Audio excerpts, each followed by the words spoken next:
Oke, it's recording now, teman-teman ya. Kini saya, kini saya share screen dulu ya.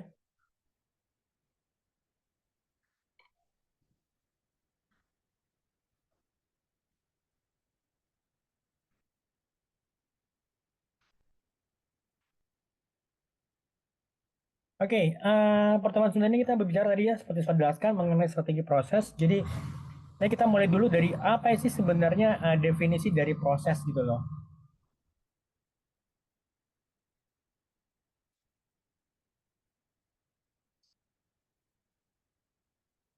Sebentar, sebentar.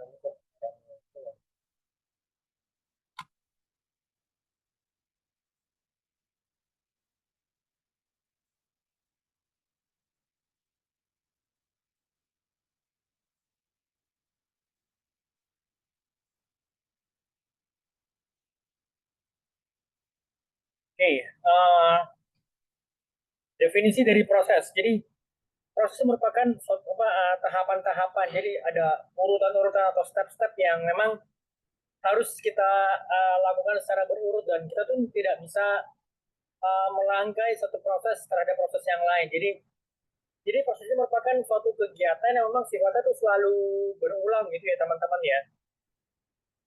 Dan ini proses transformasi ini merupakan tahapan dalam kegiatan perubahan ini untuk menciptakan added value atau nilai tambah gitu loh. Nah, strategi proses atau transformasi ini juga adalah sebuah pendekatan yang dilakukan oleh organisasi untuk merubah sumber daya, jadi merubah resource itu menjadi barang maupun jasa kan gitu ya. Oke, mengenai resource akan saya jelaskan lebih lanjut nanti detailnya ya. Nah, kemudian juga apa sih tujuan dari strategi proses? Tujuannya adalah itu untuk menemukan suatu cara bagaimana kita bisa memproduksi barang dan juga jasa yang memenuhi persyaratan yang diminta oleh pelanggan dan juga spesifikasi produk yang berada dalam batasan-batasan dan juga batasan-batasan biaya atau juga batasan-batasan ditetapkan oleh pihak manajerial kan gitu ya. Nah, proses yang dipilih ini akan berdampak secara jangka panjang yaitu pada efisiensi dan juga pada produksi, gitu, pada proses produksi. Demikian juga pada fleksibilitas biaya, fleksibilitas biaya dan juga kualitas dari produknya, kan gitu ya. Ya kebayang ya ketika misalkan kalian lihat bagaimana Boeing itu ketika itu Boeing ya saat ini kan Boeing sedang menghadapi masalah ya seperti misalnya Boeing yang mesin yang meledak di udara di Amerika, kemudian juga pintu pintu yang tiba-tiba terlepas di udara kan gitu ya, kemudian juga yang dalamnya di Indonesia adalah Boeing yang digunakan oleh Lion Air yang terjun bebas ke laut, dan juga bahkan tuh di Ethiopia itu Boeingnya itu terjun bebas itu menghantam pegunungan kan gitu ya, menghantam daratan gitu. Oke, nah jadi pasti ada ada persyaratan-persyaratan ya kan bagaimana uh, produk ini bisa dibuat, bagaimana kita bisa memproduksi suatu barang maupun juga jasa kan gitu ya. Makanya kenapa sini dijelaskan proses yang dipilih itu akan berdampak jangka panjang. Jangka pada jangka panjang pada apa? Pada efisiensi dan juga pada produksi. Bayangkan ketika proses ini tidak bisa menjaga kualitas dari produknya, apa yang akan terjadi? Pasti lama-lama kan kepercayaan konsumen akan hilang kan, dan kepercayaan konsumen akan semakin hilang dan akhirnya apa? Ya produksinya ya akan berhenti karena makanya tidak ada klien atau konsumen yang memesan produk kan gitu ya. Dan juga pasti akan berpengaruh terhadap kualitas produk kan gitu. Oke ya, setelah kita lanjut aja, kalau misalnya ada yang menanyakan silakan monggo ya. Nah, bagaimana pihak-pihak yang terlibat gitu kan? Pihak yang terlibat itu ya baik dari penanganan bahan baku, ya kan, jadi raw materialsnya, kemudian juga bagaimana kita bisa menangani tenaga kerja, jadi human resource-nya, kemudian juga penanganan teknologi, teknologinya ini teknologi yang bagaimana kita bisa yang terlibat dalam proses dan juga metode-metode yang digunakan dalam proses pembuatan produk gitu ya. Oke, kalau sampai sini ada ditanyakan, monggo silakan teman-teman ya bisa bisa tanyakan langsung ke saya gitu ya. Ini Mbak juga ada yang apa mau masuk sebentar. Silakan kalau ada yang tanyakan teman-teman. Sorry di rumah saya mungkin agak-agak berisik ya suara background karena lagi ada perbaikan di depan gitu ya.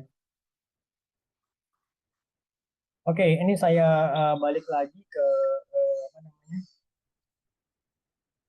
sharing.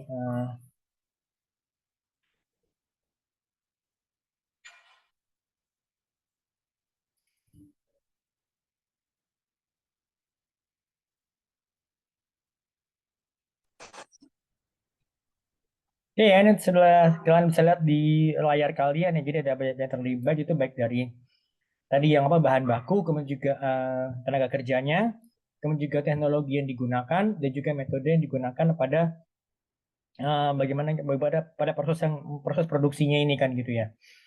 Oke, next.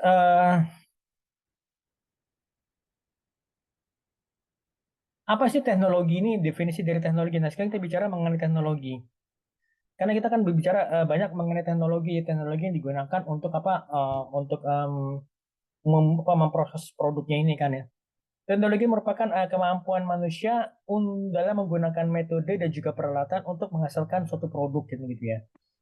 Teknologi juga merupakan sekumpulan proses, alat-alat, metode yang digunakan untuk menghasilkan barang dan juga jasa. Teknologi juga merupakan alat bantu yang digunakan untuk meningkatkan efisiensi, meningkatkan tingkat efisiensi sampai kepada level tertentu kan gitu ya.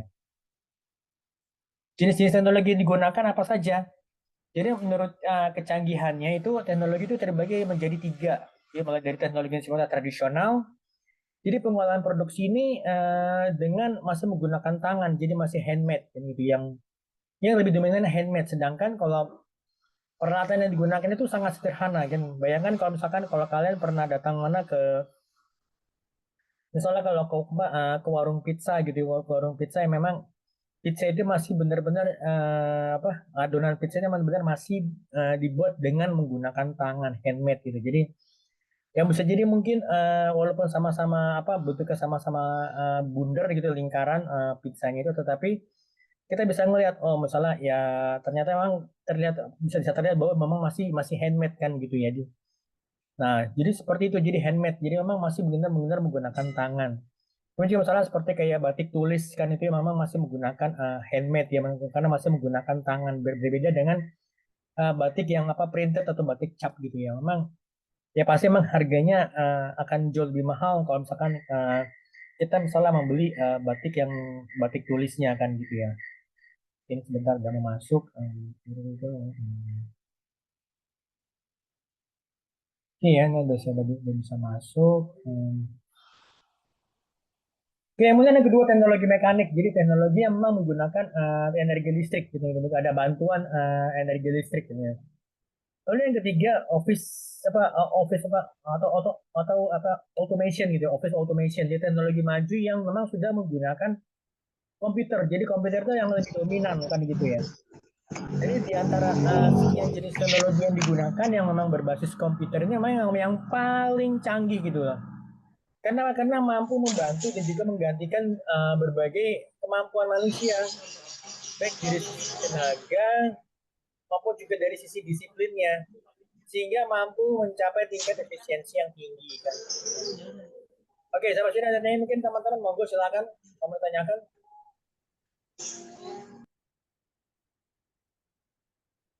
Silakan ada tanyakan teman-teman.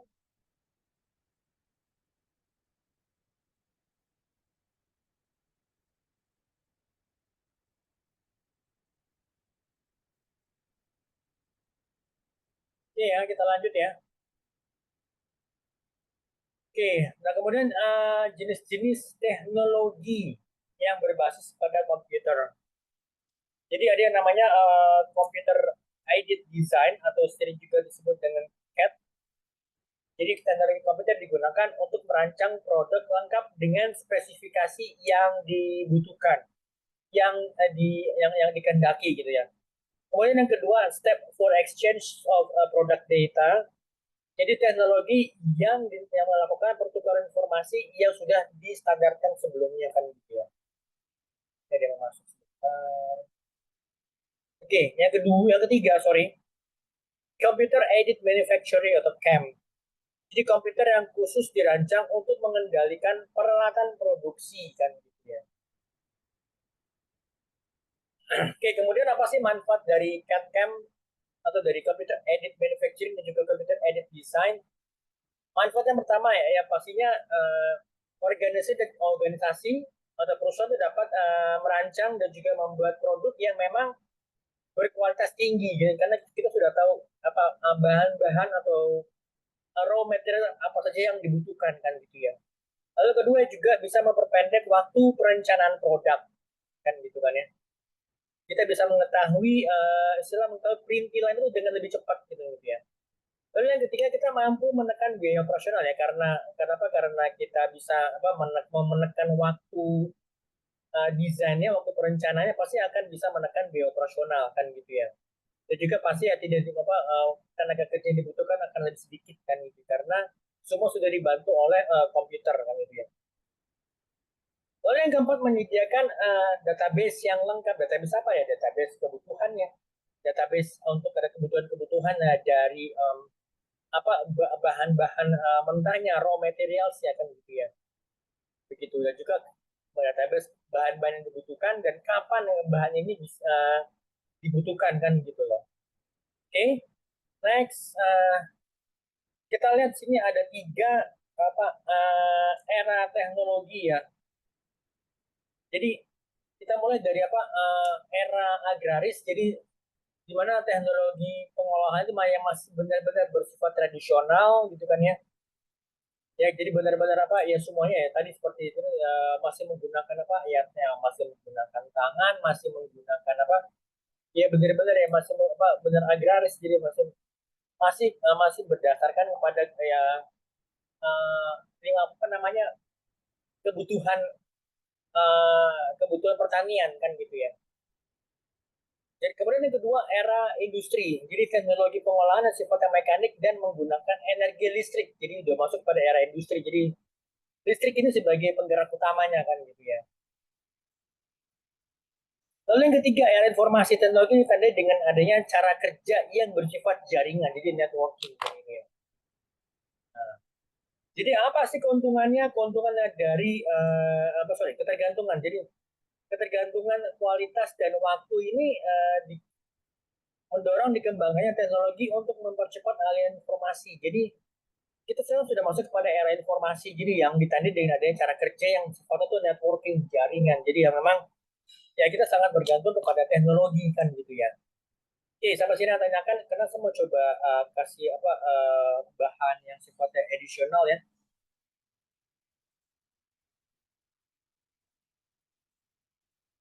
Mungkin ada tanyakan, silakan teman-teman.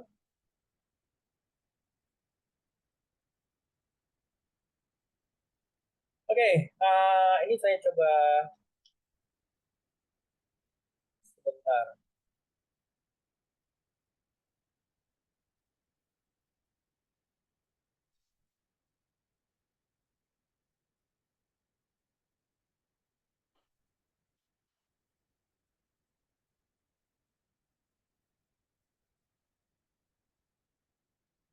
Oke, nah di layar teman-teman sudah bisa terlihat ya. Jadi saya mau coba jelaskan uh, apa itu revolusi industri. Jadi kita dimulai dari revolusi industri yang pertama 1.0 yang ditandai dengan adanya lahirnya mekanisasi. Jadi revolusi industri ini revolusi industri yang pertama ini lahir berkat adanya kemakmuran di Great Britain di benua Eropa ya. Jadi revolusi industri ini terjadi itu di akhir abad 18 hingga di awal abad 19 yang dimana menyusul masa pra-industrialisasi yang memang sangat lambat. Jadi karena pekerja itu benar-benar masih sangat manual gitu, nyaris tanpa dibantu oleh tools atau peralatan-peralatan yang dibutuhkan gitu. Jadi fokus utama dari revolusi industri yang pertama ini adalah manufacture tekstil dan juga tenaga uap. Jadi selama periode revolusi industri yang pertama ini, para penemu di seluruh Eropa dan juga Amerika Serikat ini menciptakan perangkat dan juga mesin yang dapat melakukan mekanisasi produksi kan gitu ya. Jadi revolusi industri yang pertama ini ditandai dengan adanya pertama penemuan mesin uap. Mesin uap merupakan penemuan yang sangat penting bagi revolusi industri. Kenapa? Karena mengurangi tenaga kerja yang sifatnya manual. Mesin uap pertama ini diciptakan oleh Thomas Newcomen pada tahun 1712 gitu ya. Lalu yang kedua, inovasi dalam industri tekstil. Jadi dikenal ada yang namanya dua tools ya. Jadi mulai dari flying shuttle dan juga spinning jenny. Flying shuttle atau yang sering juga disebut dengan kumparan terbangnya dapat mempercepat proses tenun. Yang ketika itu terjadi kekurangan bahan baku karena apa? Proses pengintanannya itu yang lambat gitu. Gitu kan ya. Nah, ini saya coba cepat aja ya mengenai industri yang pertama. Jadi misalnya kita lihat di sini ada mesin uap gitu ya. Kemudian ini yang gambar dari flying shuttle dan juga sini yang gambar dari spinning jenny gitu, mesin gitu, mesin pintal. Oke, kita masuk pada revolusi industri yang kedua. Jadi revolusi industri kedua itu merupakan revolusi teknologi dan juga produksi massal.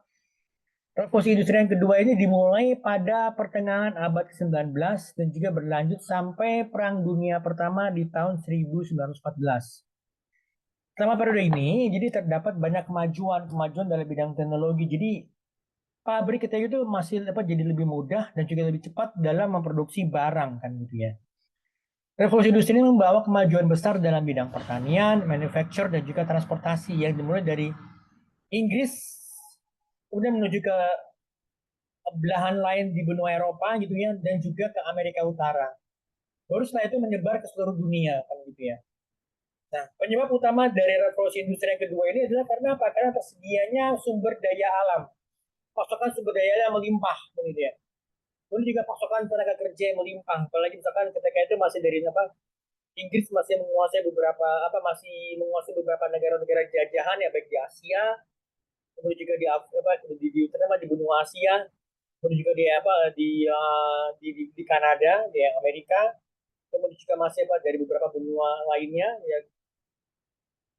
Kemudian juga misalnya seperti kayak sumber daya alam itu yang memang ditemukan beberapa sumber daya alam yang baru, misalnya nikel, minyak bumi gitu kan ya. Dan juga didukung oleh kebijakan pemerintah yang kuat. Jadi baik dari pemerintah Inggris dan juga untuk pemerintah-pemerintah kolonial lainnya, ya kan juga dibangunnya jalur kereta api. Nah, jadi ketika itu biaya produksi dan harga barang itu turun secara drastis. Yang diiringi dengan apa? Karena produktivitas semakin meningkat kan gitu ya. Kemudian di revolusi industri kedua juga ditandai dengan apa? Dengan adanya teknologi transportasi dan juga teknologi komunikasi. Dari transportasi ini jadi merupakan terobosan besar di masa itu ya. Jadi apa selama industri revolusi kedua ini inovasi dalam bidang transportasi itu seperti kayak kapal uap, jalan, dan juga kanal Erie dan juga kereta api.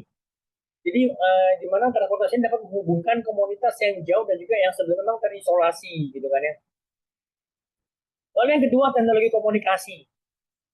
Penemuan selama revolusi industri yang kedua ini saling berkaitan. Jadi kereta api mendorong pertumbuhan telegraf kan gitu ya. Jalur telegraf dan rel kereta ini tidak dapat terpisahkan karena jarak telegraf itu juga menunjukkan jarak jalur kereta api kan gitu ya. Nah, kemudian kemajuan teknologi utama dari revolusi industri yang kedua itu ditandai dengan beberapa hal.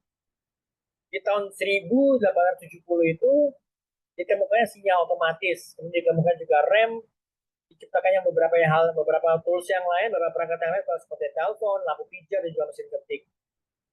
Di tahun 1880 diciptakannya lift dan juga struktur baja untuk bangunan dan ini mengarah kepada pembangunan gedung-gedung pencakar langit pertama. Jadi kayak misalkan kita lihat ya di Amerika, kayak di New York itu sekarang kan sebenarnya banyak gedung-gedung yang memang gedung-gedung lama, gedung-gedung tua kan gitu ya. Kayak itu dibangun ketika itu di masa dari revolusi industri yang kedua, jadi tahun mungkin sekitar 1200 1910 sekian kan gitu ya. Nah kemudian eh, di tahun 1890 itu diciptakannya fonograf dan juga gambar bergerak. generator listrik ya untuk di daerah perumahan, dan juga mesin pembakaran internal yang memungkinkan mobil pertama maupun juga pesawat pertama yang diciptakan oleh Wright Brothers atau Wright bersaudara di tahun 1903. Maka sekarang kita masuk pada revolusi industri yang ketiga, revolusi digital. Jadi revolusi industri yang ketiga ini mengacu pada kemajuan teknologi, pergeseran dari analog menjadi digital, kan gitu ya. Hal ini mendasari revolusi ini disebut dengan revolusi digital. Jadi kalau menurut si sosiolog Inggris itu David Harvey, revolusi industri yang ketiga ini adalah sebuah pemadatan ruang dan waktu. Di masa ini ruang dan waktu itu semakin terkompresi sehingga waktu dan ruangnya semakin tidak berjarak gitu loh. Revolusi ini sudah menyatukan kedua dan menyatukan ruang dan waktu sehingga dan juga mengusung sisi kekinian atau real time. Ya kan? Real time misalkan kalau sekarang kayak ini kan kita kan real time nih kan. Ya saya ngomong apa kalian bisa terima gitu walaupun jedanya mungkin 1/100 detik gitu ya. Tapi itu kan seperti real time gitu ya. Misalkan kalau kalian lihat apa siaran live sepak bola atau mungkin apa siaran live misalnya basket dari dari belahan dunia lain dari Eropa atau dari Amerika itu sebenarnya real time kan live gitu loh. Dan juga nah beberapa penemuan-penemuan di revolusi industri ketiga ini misalnya seperti misalnya apa kita adanya internet gitu kan ya, kemudian juga aplikasi Microsoft, sistem operasi Microsoft dan juga ya, ya dan juga beberapa aplikasi lainnya under Microsoft gitu ya. Dan juga adanya Apple Incorporation ya teknologi handphone iPhone, MacBook kayak gitu ya. Kemudian juga search engine Google ya kan. Kemudian juga Facebook ya sosial media yang sampai sekarang masih banyak yang digunakan. Kemudian muncul dari Instagram, muncul juga beberapa yang lain. Dan juga apa namanya kanal YouTube ya kan, YouTube channel. Di mana ya kalian bisa upload video, kalian bisa apa download video juga, kalian bisa apa mendapatkan banyak informasi dari YouTube kan gitu ya. Nah, kemudian di revolusi industri 4.0 merupakan era transformasi digital. Jadi istilah revolusi industri 4.0 atau Industrial Revolution 4.0 itu dikemukakan pertama kali oleh Ketua Eksekutif World Economic Forum di Jenewa, yaitu Klaus Schwab. Jadi dia tuh memperkenalkan istilah ini kepada publik pertama kali di tahun 2016 pada bukunya itu yang berjudul Revolusi Industri Keempat. Maaf, saya salah ketik ya. Jadi dia memperkenalkan itu di tahun yang sama di tahun 2016 pada pertemuan apa di Davos itu ya. Nah, kalau menurut apa namanya Klaus ini, revolusi yang terjadi itu mengaburkan batas antara bidang fisik, digital, dan juga biologik gitu loh. Jadi sederhananya revolusi industri keempat itu mengacu pada bagaimana teknologi seperti artificial intelligence atau AI, kemudian juga autonomous driving, kendaraan otonom, dan juga internet akan saling mempengaruhi kehidupan manusia kan gitu ya. Nah, kemudian juga perubahan teknologi ini yang akan secara drastis mengubah cara individu, mengubah cara perusahaan dan juga pemerintah bekerja yang pada akhirnya mengarah kepada transformasi masyarakat gitu kan ya, perubahan perilaku masyarakat yang serupa seperti di revolusi industri sebelum-sebelumnya kan gitu ya. Nah, kemudian di revolusi industri keempat ini menjadikan revolusi yang ketiga, revolusi yang sebelumnya itu sebagai batu pijakan, sebagai penopang gitu loh.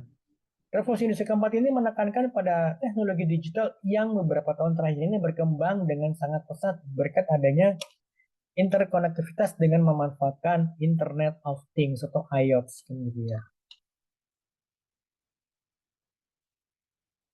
Nah, jadi ini terdapat beberapa industri yang penopang industri-industri yang menandai revolusi industri keempat itu mulai ini saya sebutkan beberapa ya. Ada Internet of Things, ada cloud computing, ada juga big data, kemudian juga ada lagi augmented reality, kemudian juga ada lagi autonomous robot,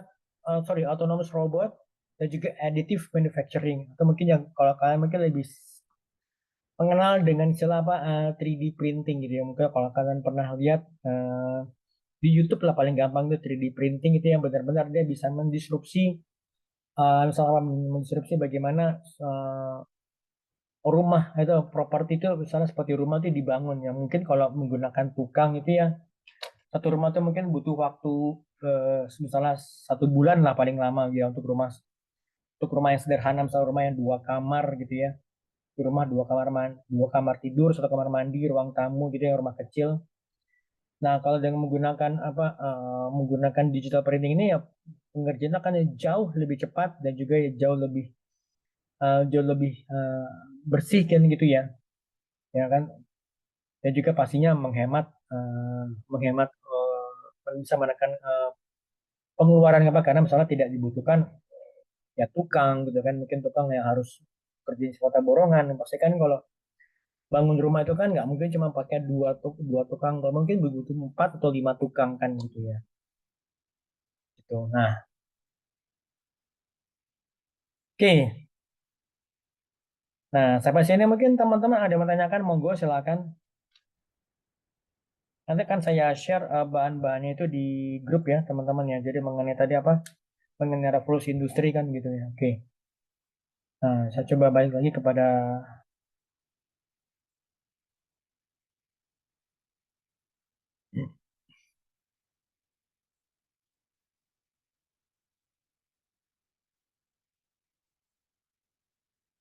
Ya, dari tadi kita sudah bicara mengenai apa 3 era teknologi ya, 3 era teknologi mulai dari era agraris. Jadi kan ya seperti kita tahu bahwa Indonesia sebenarnya kan basisnya dari negara agraris dan negara pertanian kan gitu ya. Memang pertanian itu kan yang semuanya itu sifat tradisional.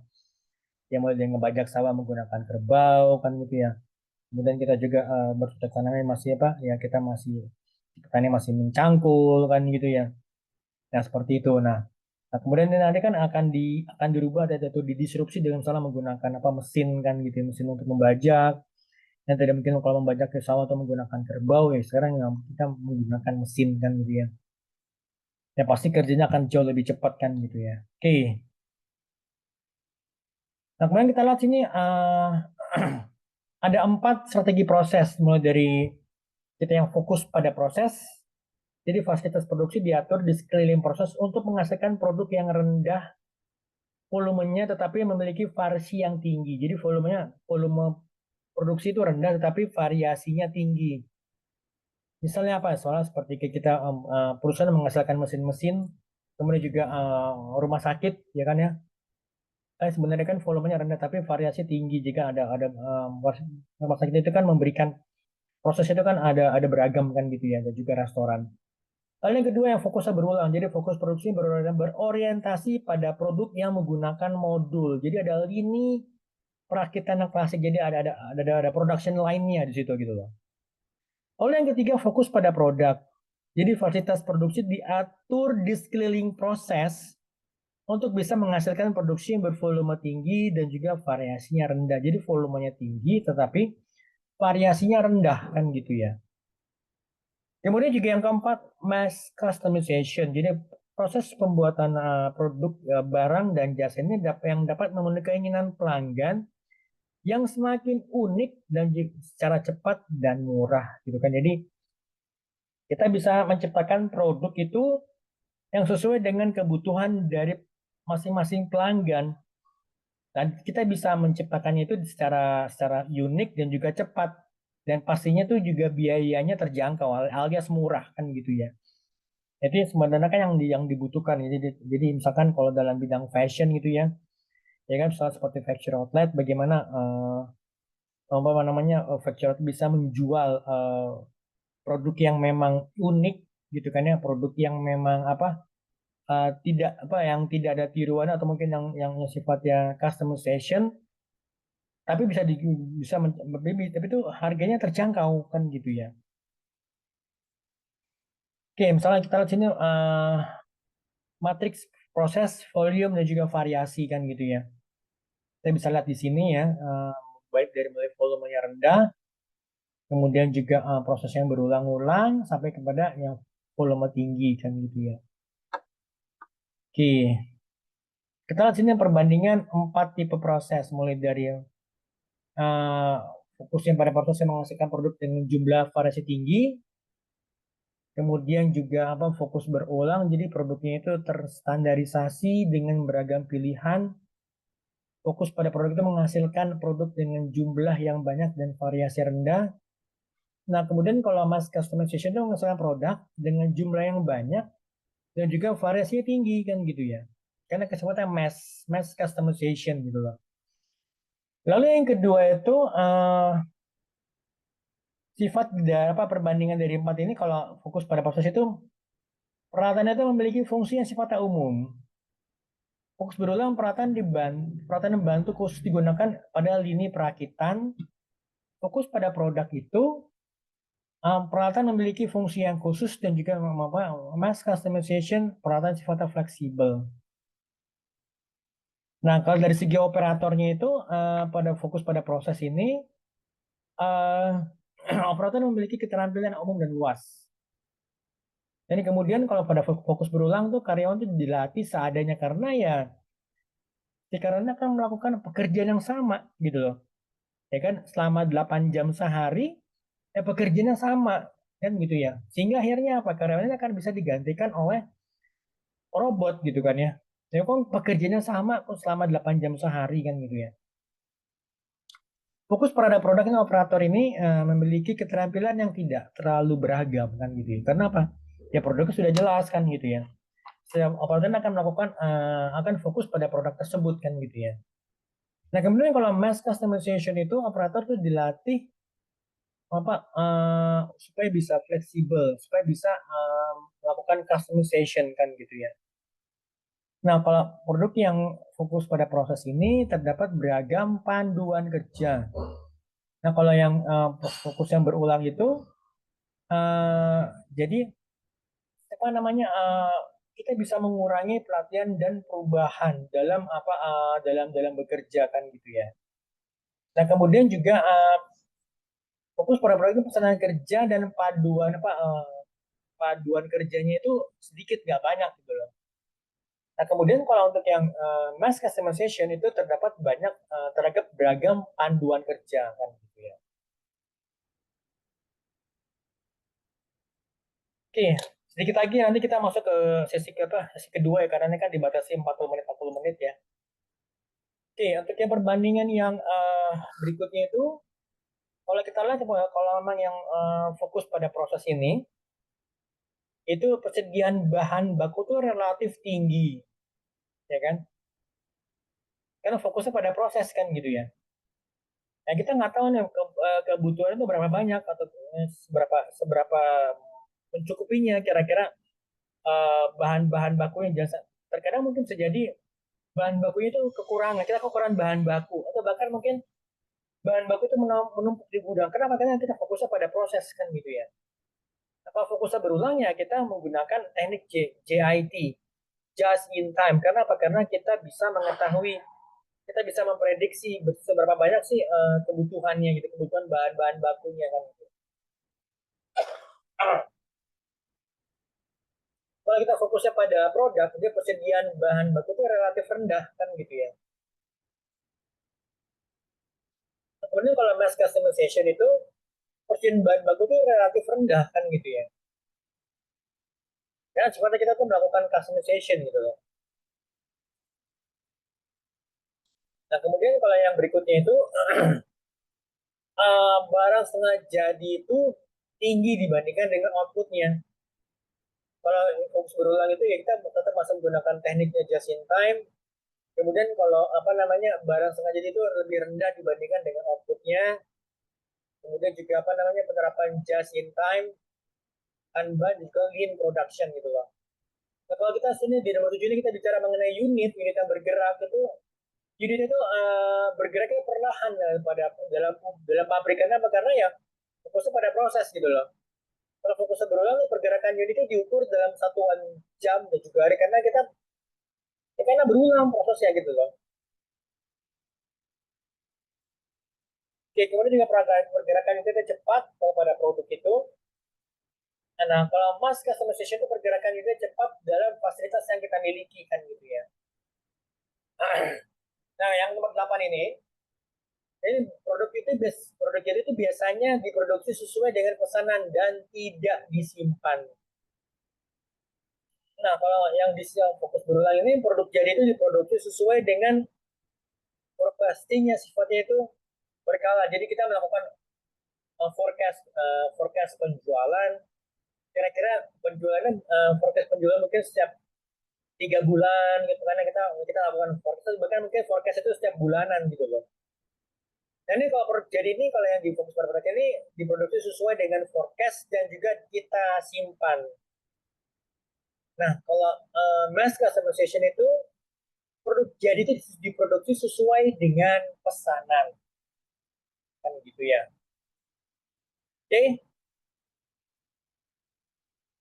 baik kalau teman-teman kita break dulu sampai di sini ya. Nanti kita akan lanjut lagi. Sekarang kita akan lanjut lagi di jam 2 ya, jam 14.00 ya. Oke, kita ketemu lagi nanti ya. See you around and don't go too far ya. Kita masuk nanti ke sesi kedua ya teman-teman ya. Oke, bye-bye. Oke, it's recording now. Saya langsung masuk ya untuk yang lanjutnya untuk sesi keduanya ini.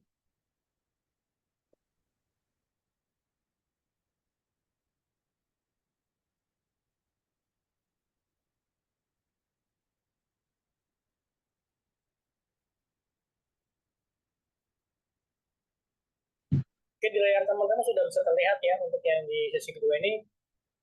Di nomor 9 kita melihat bahwa mengenai scheduling gitu ya.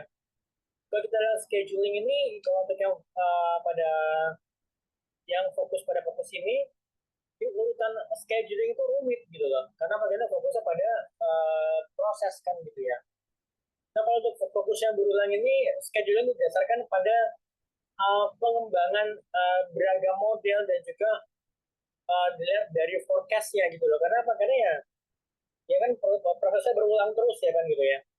Kemudian kalau fokusnya pada produk itu scheduling itu sederhana kan gitu ya. Nah kalau untuk yang mass customization itu untuk penjadwalannya itu canggih karena kita harus bisa melakukan scheduling untuk pesanan-pesanan khusus dan itu kan banyak kan gitu ya. Nah kemudian untuk di nomor 10 kita bicara mengenai biaya fixed cost. Jadi kalau untuk di fokus pada fokus ini fixed cost-nya itu cenderung rendah dan juga biaya variabelnya tinggi sedangkan variabel cost itu tinggi gitu. Nah kemudian kalau di fokusnya berulang nih fixed cost-nya itu bergantung pada fleksibilitas dari fasilitas yang ada. Nah kemudian kalau yang ketiga ini fokus pada produk, fixed cost itu cenderung tinggi gitu loh. Dan juga biaya variabelnya atau variabel cost itu rendah. Nah kemudian kalau di mass customization, kita lihat di sini untuk mass customization itu biaya tetapnya atau fixed cost itu cenderung tinggi, cenderung tinggi tapi tidak terlalu tinggi, ini kecenderungannya tinggi, dan biaya variabelnya itu variabel costnya rendah. Gitu. Nah kemudian kalau untuk biaya-biaya yang lainnya itu di fokus pada itu anggarannya itu biasanya berdasarkan dari pekerjaan yang diterima kan. Gitu. Nah kemudian kalau untuk di fokus berulang itu biaya berdasarkan biasa itu diketahui dari pengalaman-pengalaman sebelumnya. Jadi kita melakukan kita ngeliat dari pengalaman pekerjaan yang sebelumnya dilakukan kan gitu ya. Nah kalau di fokus pada produk ini biaya bergantung pada utilisasi kapasitasnya kan gitu ya. Nah kemudian kalau mass customization itu berdasarkan dari sifat biaya, anggaran ini merupakan tantangan gitu ya. Nah kita lihat sini bagaimana kita memilih proses produksi. Apakah kita mau melakukan proses fokus yang berulang, apakah kita mau fokus pada proses, atau kita mau fokus pada produk, atau kita melakukan mass customization kan gitu ya. Nah kalau kita lihat di sini, jadi kalau untuk apa yang fokus pada produk itu, berarti kita melakukan teknik throughput yang cepat gitu loh. Kalau fokus berulang itu kita melakukan teknik modular, kalau fokus pada proses itu kita melakukan teknik penjadwalan sifatnya efektif. Dan diagram silang ini sekedar apa namanya biayanya, kita bisa tahu berapa biayanya, ya kan. Nah kemudian kalau untuk itu juga mengenal yang namanya proses reengineering atau rekayasa ulang proses. Apa itu proses reengineering? Jadi merupakan proses pemikiran kembali dan juga mendesain ulang proses bisnis secara radikal untuk supaya apa? Supaya kita bisa membawa peningkatan performance yang signifikan kan gitu loh. Ya kan? Nah, bagaimana kita bisa mengubah sistem produksi dari satu model proses ke model lainnya itu memang mahal dan juga susah gitu loh. Nah, jadi ada beberapa hal yang perlu diperhatikan bahwa perubahan itu mungkin dibutuhkan dalam beberapa hal, mulai dari pembelian, mulai dari standar kualitas, jadi kan juga mengenai peralatannya, mengenai layout, dan juga mengenai apa training gitu loh. Nah, kalau untuk diagram alir atau flow diagramnya itu, apa itu diagram alir? Jadi merupakan sebuah gambar yang digunakan untuk kita bisa menganalisa pergerakan bahan-bahan mentah, raw materials, juga pergerakan produk maupun juga pergerakan orang. Tujuannya apa? Tujuan supaya kita bisa membantu memahami dan kita juga bisa menganalisa dan juga mengkomunikasikan sebuah proses yang ada dalam suatu organisasi. Kan? Ya.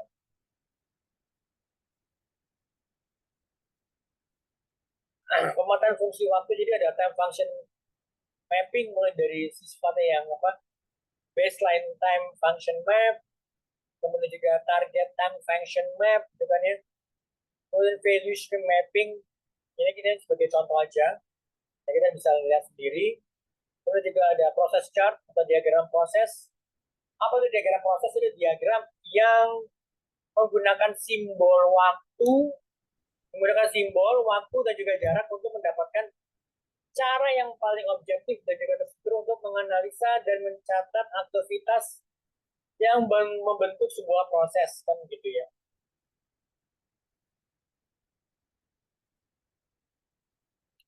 Oke, cetak biru jasa atau service blueprint. Jadi teknik analisis proses yang memusatkan perhatian pada pelanggan dan juga interaksi penyedia layanan dengan pelanggannya. Itu disebut dengan service blueprint kan gitu ya. Nah, kita bisa lihat sini bagaimana kita memanage jasa. Jadi proses jasa ini dapat dihubungkan atau dapat dijelaskan itu ya dalam proses matrix yang menunjukkan hubungan yang antara tingkat interaksi konsumen dan juga kustomisasi dengan derajat intensitas tenaga kerja. Jadi ada 4 matriks, ini kan ya. Pertama sebutnya mass service, jasa massal, professional service, jasa profesional, factory itu pabrik jasa, service shop itu jadi merupakan toko jasa kan gitu ya. Ya misalnya kalau mass service itu apa? Ya kita di sini mass service itu merupakan interaksi tenaga kerja itu tinggi, tetapi interaksi dengan konsumen itu rendah kan gitu ya. Professional service itu interaksi tenaga kerja dan juga interaksi dengan konsumen tinggi. Jadi dalam organisasi itu interaksi antar tenaga kerja tinggi dan juga interaksi organisasi dengan konsumen juga tinggi. Nah kalau factory service intensitas apa intensitas tenaga kerja dan juga interaksi dengan konsumen itu rendah kan gitu ya. Nah kemudian kalau service shop, jadi itu intensitas tenaga kerjanya rendah, tetapi interaksi dengan konsumennya tinggi kan gitu ya. Yang ada beberapa ya, jelas ya teman-teman ya. Nah kalau lihat di sini teknologi produksi itu mulai dari teknologi mesin, ada lagi sistem identifikasi otomatis, automatic identification system, ya. Kemudian juga ada pengendalian proses controlling. Lalu juga ada sistem penglihatan, gitu kan ya. Dan juga ada robotik dan juga sistem penyimpanan dan perolehan kembali secara otomatis. Automated storage and retrieval system. Jadi bagaimana kita bisa menyimpan dan bagaimana kita bisa mendapatkan mendapatkan kembali barangnya itu secara otomatis kan gitu ya. Itu tentunya pasti dibantu dengan ada teknologi robot gitu ya. Untuk jadi kendaraan terpadu otomatis atau automated guided vehicles (AGV) yang biasanya dipakai di factory plant kan ya. Kemudian juga ada sistem manufacturing flexible manufacturing systems gitu ya. sama dipakai di manufacturing. Dan kemudian juga manufacturer terintegrasi komputer atau computer integrated manufacturing gitu ya. Gitu. Nah, ini ada 9 gitu kan ya. Jadi ada 9 teknologi produksi mulai dari teknologi mesin yang konvensional, kemudian sistem identifikasi otomatis, automatic identification system, pengendalian proses, proses controlling, sistem penglihatan, kemudian juga robotik, kemudian juga ASRS, jadi automated storage and retrieval systems, kemudian juga AGV, automated guided vehicles, kemudian juga flexible manufacturing systems gitu ya. Dan yang terakhir itu computer integrated manufacturing. Oke, kita lihat sini teknologi jasa. Jadi jasa misalnya seperti ke dalam jasa keuangan. Jadi ada yang namanya ATM mesin gitu ya. Kemudian juga transfer uang secara elektronik, internet banking kan gitu ya. Kemudian pendidikan tuh ada yang misalnya apa? Misalnya seperti majalah elektronik, jurnal online gitu ya. Ada e-learning seperti yang kita lakukan yang kita pakai saat ini. Komunikasi ya ada apa? Interactive TV, mobile phone kan gitu ya. Hotel yang kita bisa lakukan online booking kan gitu ya. Punya perdagangan ada yang e-commerce gitu kan, ada lagi namanya barcode. Nah, kemudian kalau transportasi ya ada yang namanya GPS itu kan Global Positioning System. Kemudian juga ada apa namanya e-toll. Kesehatan kita misalnya operasi menggunakan robot gitu kan ya. Bisa kita menggunakan apa CT scan atau mungkin ronsen thorax atau paru-paru juga bisa menggunakan apa robot. Boleh juga apa pemesanan dan pembelian melalui internet, tiket ini untuk membeli pertama untuk pembelian tiket gitu ya. Gitu. Oke, sampai sini teman-teman ada yang bertanyakan silakan monggo. Silakan teman-teman silakan. Ini sudah selesai semuanya. Jadi nanti saya akan share videonya ini ya. Jadi ada 2 video yang akan saya gabung jadi 1 video. Jadi akan saya share nanti di YouTube ya. Hopefully nanti hari Senin saya bisa share ke teman-teman linknya semuanya gitu ya. Oke. Ada tanyakan silakan teman-teman.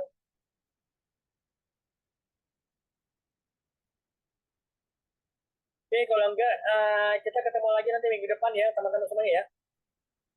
Baik, Pak. Oke, kalau gitu terima kasih banyak semuanya ya. Iya, Pak. Kita ketemu lagi minggu depan. Nanti minggu depan kita menggunakan, saya akan upload videonya di YouTube gitu ya.